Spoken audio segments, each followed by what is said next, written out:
जावेद अख्तर साहब।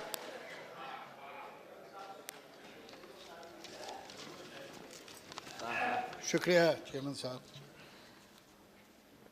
अच्छा वक्त बुरा वक्त कैसा भी वक्त हो गुजर जाता है। तो ये 6 साल भी गुजर गए और ऐसे गुजरे कि लगा कि मैंने 6 बार आंखें झपकाई हैं, इतनी तेज़ी से निकल गए। लेकिन इस तेज़ी में भी जो कुछ देखने को मुझे मिला वो मैं ज़िंदगी भर अपने दिल में अपने जहन में संभाल के रखूँगा। वो बड़ी कीमती चीज़ है। मैंने यहाँ लीडर ऑफ द ऑपोजिशन और उसके बाद leader of the house Shri Arun Jaitley की स्कॉलरली स्पीचेस सुनी। मैंने यहाँ चिदम्बरम साहब और कपिल सिब्बल साहब का इनके साथ डिबेट सुनी। मैंने यहाँ बिंद्रा करात और सीताराम येचूरी की पैशनेट और लॉजिकल तकरीरें सुनी।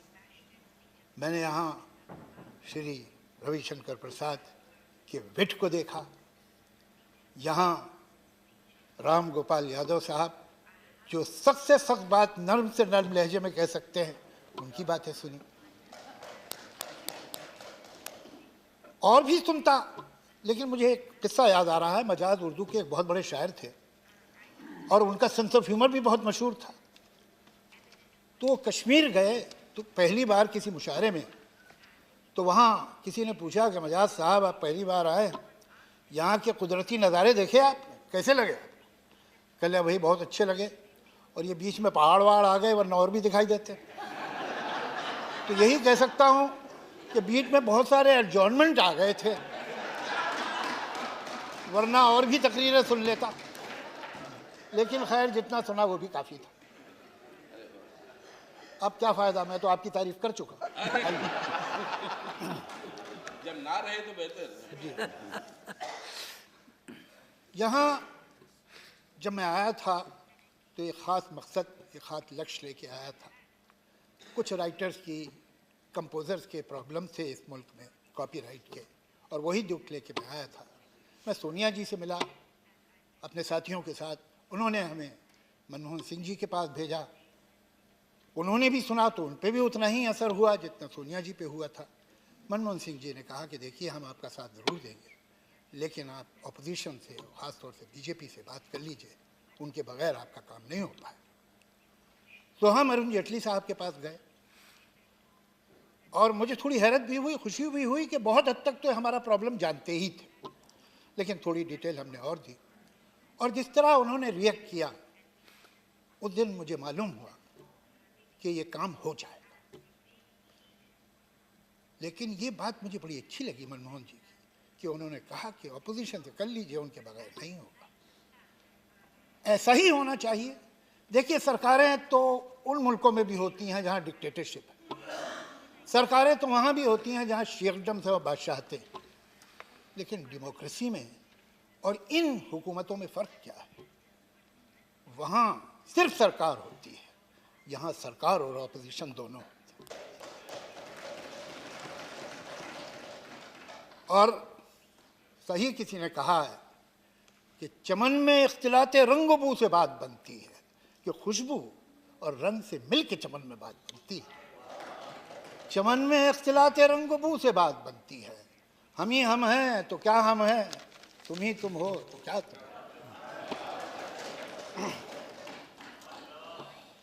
देखिए क्या है कि हम बड़े खुशकिस्मत लोग हैं और हम शिकायतें तो करते रहते हैं हुकूमतों से भी और देश से भी और समाज से भी, लेकिन जो हमारे पास है उसका शुक्रिया हम अदा नहीं करते जितना हमें करना चाहिए, और जितना उसका एहसान मानना चाहिए उतना हम मानते नहीं। और वो है हमारा संविधान, हमारा कॉन्स्टिट्यूशन। ज़रा नज़र उठा के देखिए, यहाँ से चलेंगे तो दूसरी डेमोक्रेसी आपको मेडिटेरियन कोस्ट पे मिलती है। वो क्या बात है, वो क्या ताकत है हमारी जो हमें यहाँ मिलती है। और ये संविधान हमें डेमोक्रेसी देता, लेकिन डेमोक्रेसी, ये याद रखिए, बगैर सेकुलरिज्म के नहीं हो सकती। ये वो मुल्क हैं जिनमें सेकुलरिज्म नहीं, और इसीलिए डेमोक्रेसी नहीं। डेमोक्रेसी का मतलब क्या होता है कि ज़्यादा जिस बारे में लोगों की राय होगी, जिस तरफ अक्सरियत होगी, जिस तरफ मेजॉरिटी होगी, वो बात मानी जाएगी, जिस तरफ माइनॉरिटी होगी वो बात नहीं मानी जाएगी। लेकिन डेमोक्रेसी ये मान के चलती है कि ये मेजॉरिटी और ये माइनॉरिटी परमानेंट नहीं है, यह हर इशू पे बदलेगी। अगर कोई ऐसी परिभाषा बना दी जाए, अगर कोई ऐसी डेफिनेशन बना दी जाए मेजॉरिटी की और माइनॉरिटी की जो परमानेंट है, तो फिर डेमोक्रेसी तो उसी दिन खत्म हो गई।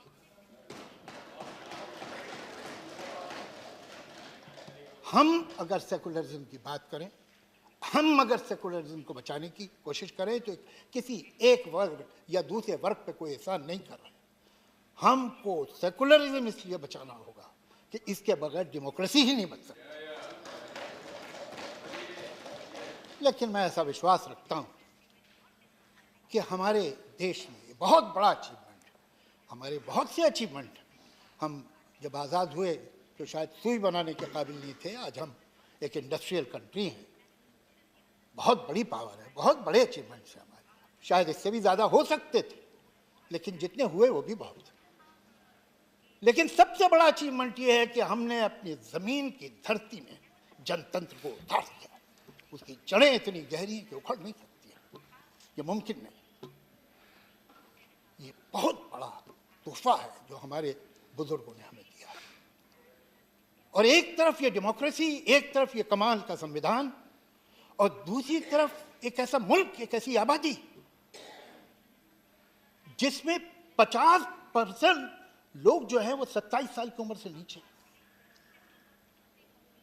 जहां 35 करोड़ लोग यंग हैं, 10 साल और 25 साल के बीच में। ये एक यंग मुल्क है, इतनी एनर्जी है इसके पास अच्छा कानून है, इसके पास एनर्जी है, इसके पास इल्म है, टैलेंट है, कैलिबर है। मैं ऐसा मानता हूं, इसलिए नहीं कि मैं हिंदुस्तानी हूं, इसलिए कि ये सच बात है कि एवरेज हिंदुस्तानी का आईक्यू बहुत अच्छा होता है। वो पढ़ा लिखा ना हो, वो गांव में रहता हो, वो जबान टूटी फूटी बोलता हो, लेकिन उसके अक्ल है, वो नादान नहीं। हर चीज हमारे फेवर में। तो फिर क्या वजह है कि आज दुनिया के सबसे ज्यादा बेरोजगार हमारे मुल्क में? क्या वजह है कि दुनिया के सबसे ज्यादा टीबी के मरीज हमारे मुल्क में? क्या वजह है कि दुनिया का हर 5वां बच्चा जो 5 बरस की उम्र से पहले मरता है वो हिंदुस्तानी होता है? क्या वजह है कि हर साल एक कैलेंडर ईयर में 50,000 औरतें माइनर प्रेगनेंसी के कॉम्प्लिकेशन की वजह से मर जाती हैं? हमें ये सोचना होगा। ये शक्ति, ये कानून, ये सिस्टम सब हमारे पास हैं, तो हम तरक्की, डेवलपमेंट करना चाह रहे हैं तो कौन सा, किसका डेवलपमेंट, किसके लिए और किसकी कीमत? डेवलपमेंट जीडीपी नहीं है, डेवलपमेंट है ह्यूमन डेवलपमेंट इंडेक्स। सवाल ये है, जीडीपी तो मैं आपको बताऊं, एक मुल्क है दुनिया में ब्राजील, जहां दुनिया की तीसरी सबसे बड़ी प्राइवेट प्लेन्स की फ्लीट है और उनकी 1/3 आबादी पावर्टी लाइन के नीचे है। ये हमें अपने देश में नहीं देख रहा।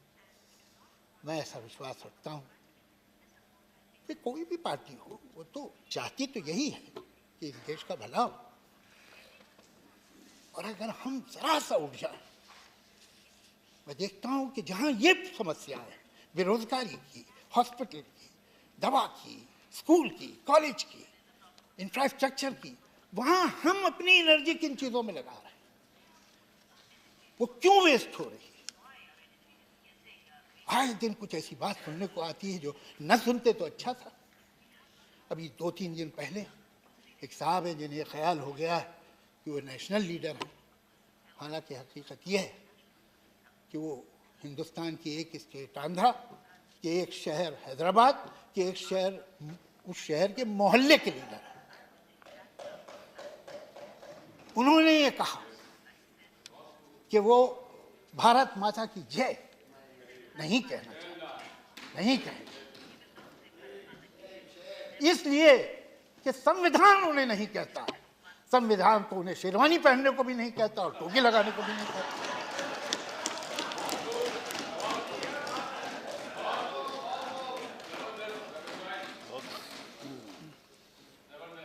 मैं ये जानने में इंटरेस्टेड नहीं हूं कि भारत माता की जय कहना मेरा कर्तव्य है कि नहीं, ये मैं जानना भी नहीं चाहता, इसलिए कि ये मेरा कर्तव्य नहीं, मेरा अधिकार।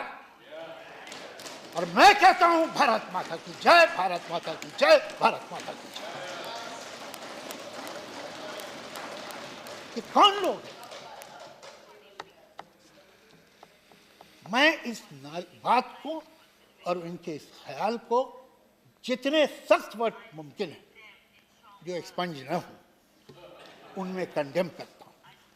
और मैं इतनी ही सख्ती से एक और नारे को भी कंडेम करता हूं जो अक्सर हिंदुस्तान के शहरों में बोला जाता है, मुसलमान के दो स्थान, कब्रिस्तान या पाकिस्तान। मैं उसे भी कंडेम करता हूं।